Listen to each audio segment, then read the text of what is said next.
भरत जी महाराज ने संतों के लक्षण पूछे। राम जी महाराज ने संतों के लक्षण बताए। अग्नि तो श्रुत पुराण विख्याता, श्रुतियों में पुराणों में विख्यात हैं और आगड़े थे।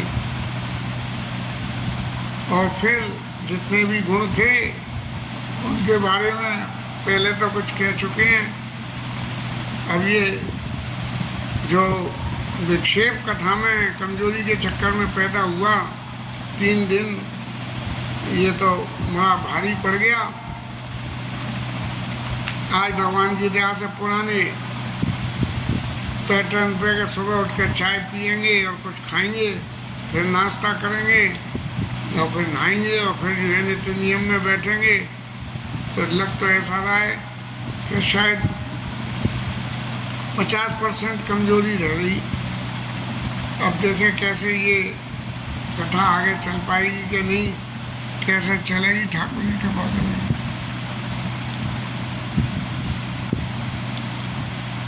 राम जी महाराज ने एक ही बात कही कि चंदन और कुठार में जो फर्क होता है वो संत और असंतों के बीच में फर्क होता है। संत को पहचानने के लिए ये बहुत जरूरी है कि पहले असंत को पहचान लो। बाजार में सोना खरीदने जाओ और धोखे से थोड़ी सी पीतल खरीद लाओ तो फिर सोने और पीतल का सब फर्क पता लग जाता है और आदमी खूब अच्छी तरह से समझ जाता है कि अब की बार तो धोखा खा लिया, अब नहीं खाऊंगा। ये चंदन और कुठार के उदाहरण में एक ही बात कही कि भाई भगवान तो उद्धार दुष्टों का भी करते हैं और संतों को भी गति देते हैं भगवान। तो फिर इन दोनों में फर्क क्या है? जबकि संतों के लिए भगवान खूब परीक्षा ले लेते हैं और दुष्टों की दुष्टता बढ़ाने का इंतजाम कर देते हैं कि जब इसके पापों का घड़ा भर जाए तब मैं अवतार लूँ और अवतार लेके इनका मर्दन करूँ और फिर मेरे उन चरित्रों का गुणगान मेरे भक्त लोग करें और फिर उस संसार सागर से पार हो जाए। प्रश्न प्रारंभिक रूप से ऐसा उठा कि भगवानों का पृथ्वी पे आने का कारण सबसे बड़ा दुष्ट है। न दुष्ट हो तो भगवान कभी आमे ही नहीं।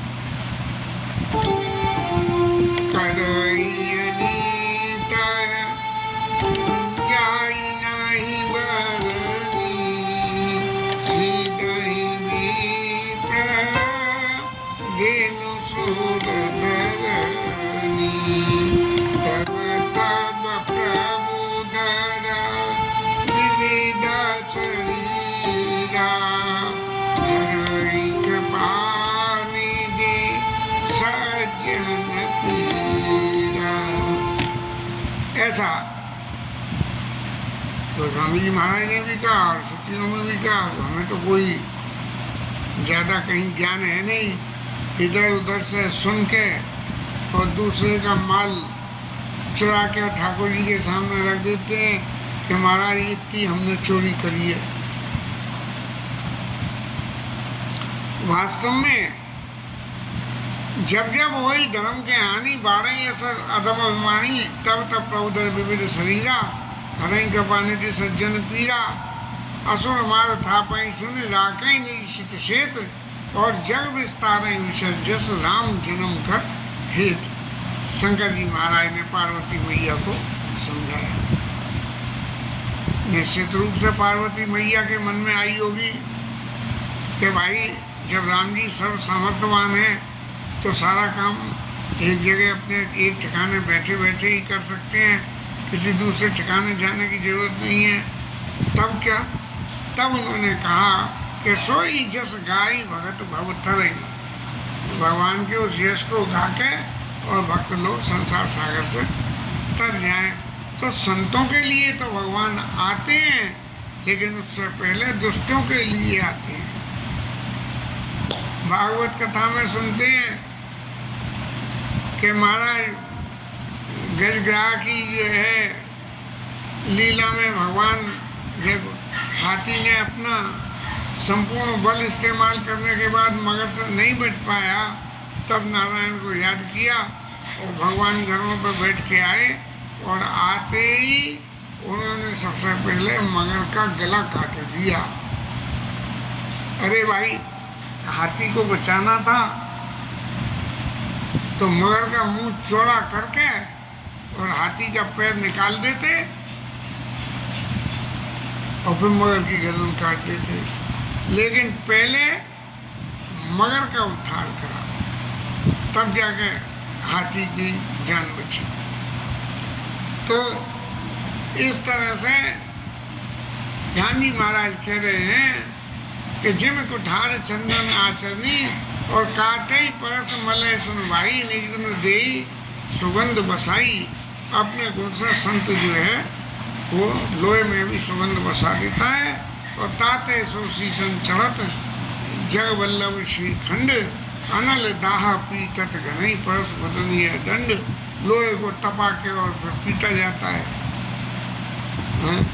और चंदन को जो है घिस के और देवताओं के माथे पर लगाया।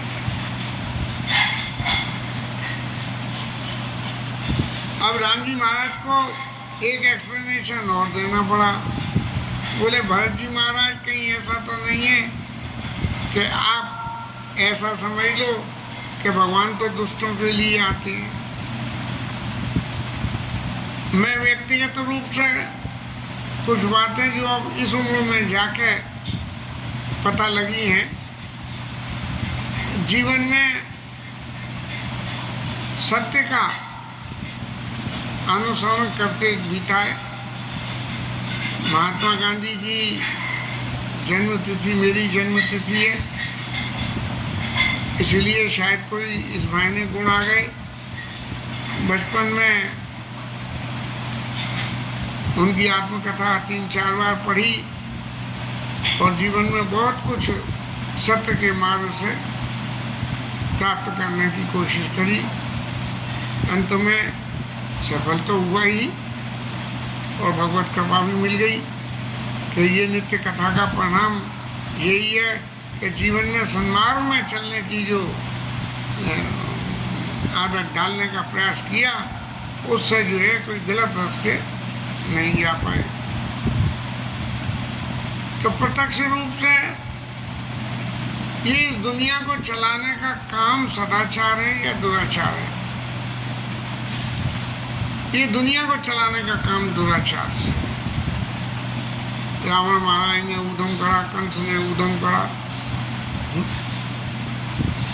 दुर्योधन ने उधम करा, धृतराष्ट्र ने उधम करा, सबने उधम करा और भगवान ने सबसे अपने भक्तों की रक्षा करने के लिए।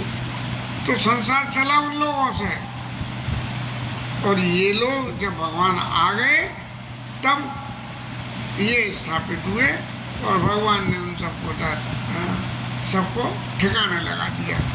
तो माने दुनिया की क्रिया गलत रास्ते से चलती है, सीधे रास्ते से दुनिया चलती है, लेकिन तभी तक चलती है सीधे रास्ते से जब तक सीधे रास्ते चलने वाले को गलत रास्ते का ज्ञान न हो। अब थोड़ी देर को मान लें कि सीधे रास्ते वाले को गलत रास्ते का ज्ञान नहीं है, तो निश्चित रूप से कहीं ना कहीं भूल कर बैठेगा और उस भूल का परिणाम क्या होगा? ये क्या हुआ महाराज राजा प्रताप भानु के केस में?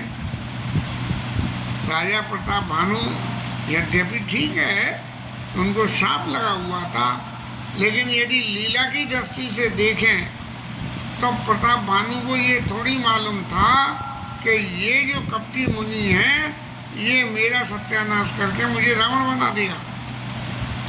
वो तो जरा मरण दुख रहित तनु समर जिते जनि को और एक छत्र रिपुहीन मई राज कलप सत हो, ऐसा वरदान मांग लिया। ये जीवन में सही सत्य की रास्ता पे चलने के बाद भी चित्त की आकांक्षाएं खत्म नहीं होती हैं, और तब सत्य की रास्ता से ही, नीति की रास्ता से ही उस मार्ग पे जाके और जब कुछ करने जाते हैं और भूल हो जाती है, तब रावण का जन्म हो जाता है। अब उनने जो भी कुछ करा, ब्राह्मणों का शाप लगा और जाके रावण कुंभकर्ण मेघनाथ बन गई। तो इस तरह से जीवन के चलने की सही रास्ता तो है, लेकिन इसका अर्थ ये कदापि नहीं है कि हम गलत रास्ते पे चलें। हम गलत रास्ते पे कभी न चलें, लेकिन गलत रास्ते को हमेशा जानें। हम जेब किसी की काटें या न काटें, लेकिन जेब कैसे कटती है इस बात का ज्ञान होना बहुत ज़रूरी है। क्योंकि जिस दिन हम अपनी पॉकेट में कुछ ऐसा रख के जाएंगे तो हमें ये पता रहेगी कि जेब ऐसे कटती है, इसलिए सीधी सीधी रास्ता ऐसे ऐसे चलो। तब जो है अब नंबर आया महाराज राम जी का कि भैया संतों के तो सुन लिए, अब असंतों के सुन लो। असंतों की क्या है कि राम जी ने एक ही बात कही कि इनकी तो भूल के भी संगति नहीं करना, जानना लेकिन संगति नहीं करना। अगर आपको ये ज्ञान नहीं है कि ये संत है कि असंत है, तो फिर जो संगति होने में कितनी देर लगती है। असंत तो अपनी बातों में हाल फंसा लेते हैं, जैसे कपटी मुनि ने फंसा लिया। तिन कर सदा दुखदाई, जिन कपिल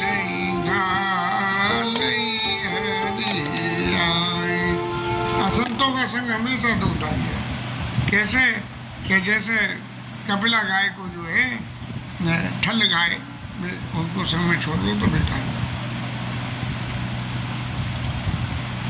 गुण तो बहुत सारे हैं, इन गुणों का कहाँ तक ये वर्णन करें। सिर्फ अपनी जिब्या को इन उल्टी सीधी बातों में लगाने वाली बात है। इसलिए राम जी महाराज ने अब गुणों का उनके का वर्णन करते करते एक ही बात कही, ऐसे अधम मनुज नर कतयुग त्रेता नाय, द्वापर कछुक वृंद होई कली जो है। महाराज कलयुग में होंगे ऐसे अधम लोग जिनके गुणों का वर्णन करा गया। अब इन सब का नतीजा क्या निकला? नतीजा ये निकला कि महाराज ये गुण और अवगुण का जो जड़ चेतन गुण दोषमय विश्व कीन करतार और संत हंस गुण ग्रही पे परिहरि भारी विकार। तब राम जी महाराज ने कही कि करना क्या चाहिए?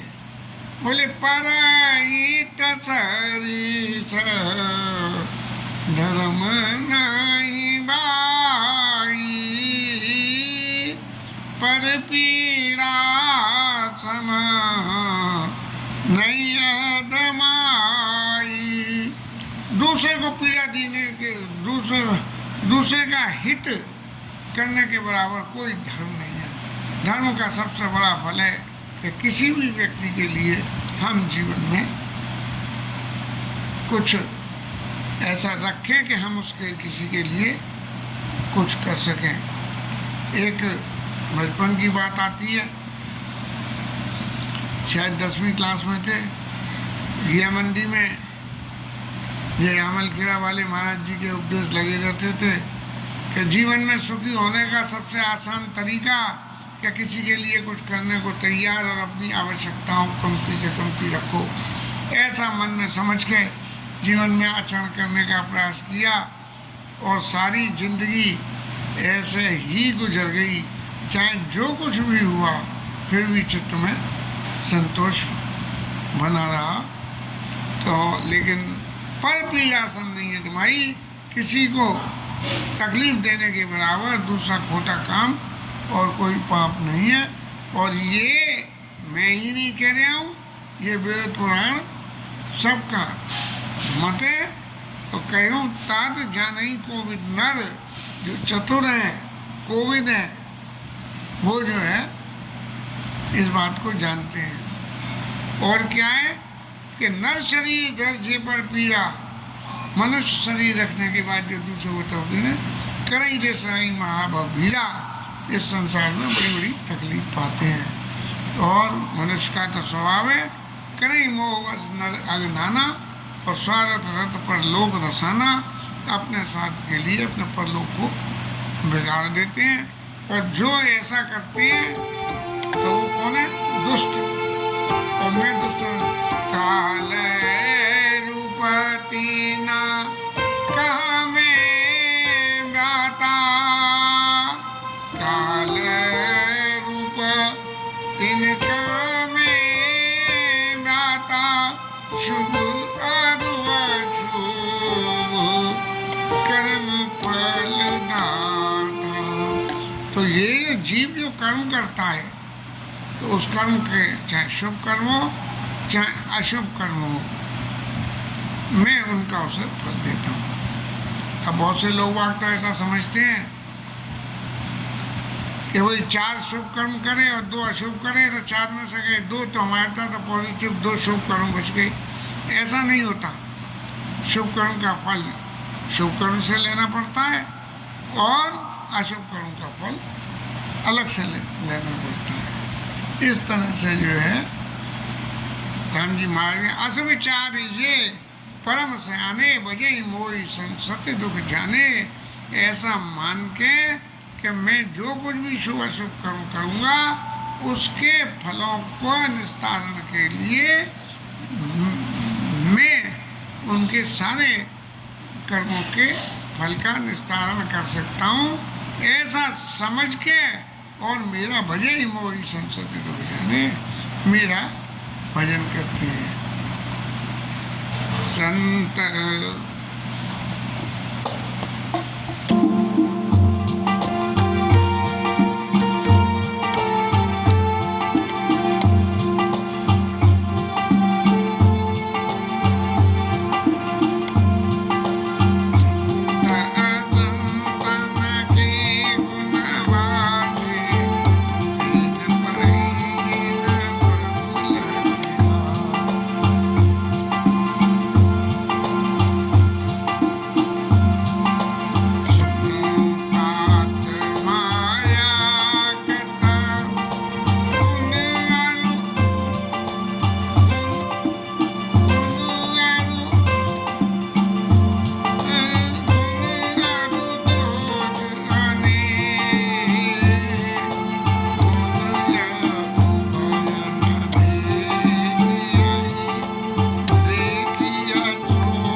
वहां आते हैं और भगवान के उस चरित्र को देख के यहाँ से फिर ब्रह्मलोक जाते हैं और ब्रह्मलोक में जाके के वो देखो राम जी महाराज पृथ्वी पे ऐसी ऐसी चरित्र कर रहे हैं और वहाँ ब्रह्मलोक में सनकादि ऋषि सदा सर्वदा बसते हैं। सनकादिक नारदै सराई यद्यपि ब्रह्म निरत मुनिया। हर वक्त भगवान की कथा को जो है सनकादिक ऋषि सुनते रहते हैं। एक ऋषि कहते हैं, 3 सुनते हैं, फिर व्यासासन पे दूसरे बैठ जाते हैं। लेकिन वो भी जब नारद जी इस कथा को लेके आके और वहाँ ब्रह्मपुरी में जाके सुनाते हैं तब नारद जी की तारीफ करते हैं कि महाराज आपने बड़ी सुंदर कथा सुनाई और सुने गुण साधु समाधि विसारी सादर सुनाई परमानिधान। जो लोग भगवान को समाधि के माध्यम से ध्यान करते हैं वो लोग भी नारद जी इस तरह से भगवान के चरित्रों की व्याख्या करते हैं कि समाधि को बीच में रोक के और भगवान को चरित्रों को सुनते हैं। हे जीवन मुक्त ब्रह्म पर चरित सुनई तजीया। भगवान का ध्यान करते करते जीवन से जो मुक्त हो गए हैं वो भी लोग भगवान के चरित्र को सुनते हैं। जे हरि कथा न करई रति तिनके ये भाषा। गोस्वामी जी महाराज कहते हैं कि भगवान की इस कथा में जो व्यक्ति न करे उनके हृदय पत्थर के हैं। इसके साथ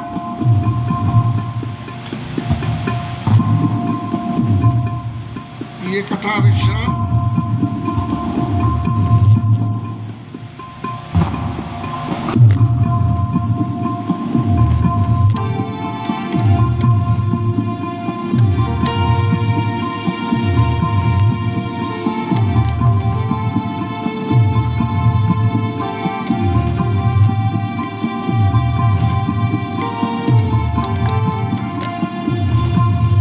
हे कृष्णा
पार्वती महादेव की जय, श्री राजधरण की जय, श्री राधा रानी की जय, जय श्री राम।